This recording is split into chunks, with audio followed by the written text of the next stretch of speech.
Eu fui numa festa infantil outro dia e percebi que realmente quando a gente tá muito enfronhado num assunto, a gente acaba só falando nisso. Por mais que você tenha outros interesses e fale de outras coisas, você acaba sempre voltando pro mesmo ponto. O meu ponto, obviamente, é o burnout, a recuperação toda, porque é a prioridade da minha vida agora. Me sentir bem de novo, me reequilibrar, me reinventar, começar uma nova carreira, um novo trabalho, enfim. O que me chamou a atenção é que quando eu comecei a fazer minha dieta, e eu devo ter comentado em algum vídeo que eu fiz uma dieta, eu perdi 40 quilos. Quando eu comecei a fazer a dieta, eu só falava nisso. 90% parecia blogueira fitness, 90% do que eu falava era sobre, de alguma forma, a dieta. E depois de alguns meses, isso obviamente acaba enchendo o saco. Não, dos outros enche o saco desde o dia 1, mas acaba enchendo o meu próprio saco, porque você acaba se percebendo uma pessoa de um assunto só. Então, depois de uns poucos meses, a coisa vai se diluindo ao longo dos outros interesses e assuntos, e quando você vê, você virou uma pessoa normal de novo, que tem lá o seu foco na sua dieta, no seu bem-estar, na sua saúde, mas que não precisa ficar falando o tempo inteiro sobre isso como se não tivesse outra coisa na vida.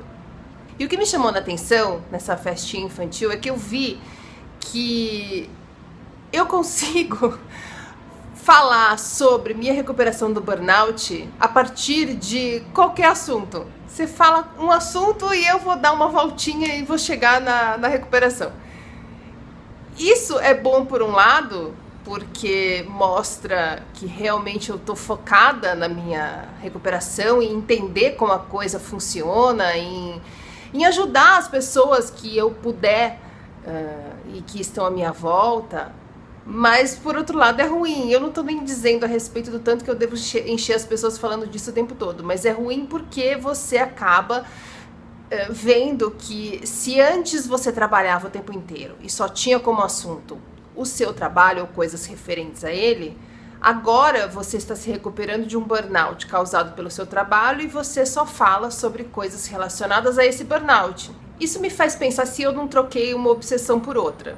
Por outro lado, tentando responder isso, eu percebi duas coisas. Uma é o que eu passei nesse último ano, a respeito de fatos relacionados ao meu bem-estar que se sucederam sem intervalo. Então, eu fazia uma reabilitação física que causava uma piora da minha fadiga, e quando nós descobrimos isso e eu troquei a intensidade do treino, mudaram minha medicação da homeopatia, eu passei a me sentir pior. É uma piora para que você melhore, mas me senti pior. Quando eu comecei a melhorar, e durou semanas, quando eu comecei a melhorar disso, eu tive uma infecção.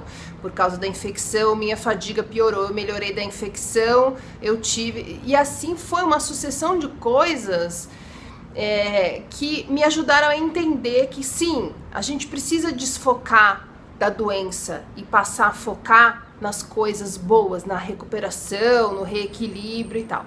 Por outro lado, também não é que eu troquei uma obsessão por outra, é que esses assuntos estão chamando minha atenção o tempo inteiro.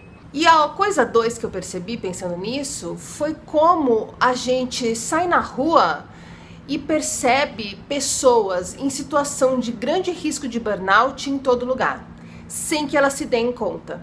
O estresse hoje é uma coisa tão default, todo mundo está estressado, todo mundo está na correria, todo mundo está cansado, que isso faz com que as pessoas não prestem atenção no que está acontecendo com elas. Foi a mesma coisa que eu fiz. Então, enquanto você acha que o seu entorno, todo mundo reage ao estresse, ao trabalho, à pressão, à expectativa, à autocobrança da mesma forma que você, tá tudo bem. Quando, na verdade, estamos todos indo pro buraco, juntos. Tem uns que caem primeiro, como eu. Outros vão cair daqui uns anos, mas...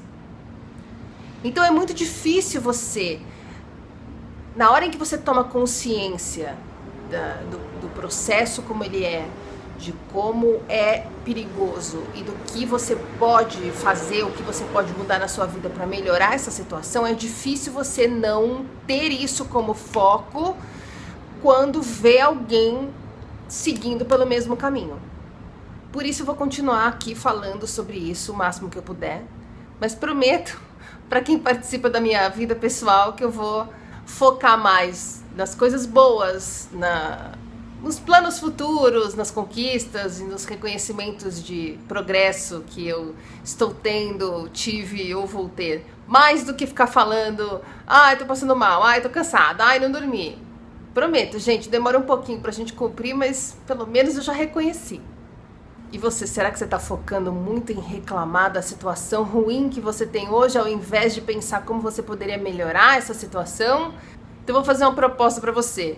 Da mesma forma que eu vou tentar focar agora nas coisas positivas e não nas reclamações, tenta fazer a mesma coisa. Quando você perceber que está reclamando, não importa se as pessoas em volta estão reclamando ou estão se compadecendo da sua situação, muda o pensamento. Acha uma coisa boa. Normalmente, a coisa mais eficiente é você achar alguma coisa pela qual você é grata.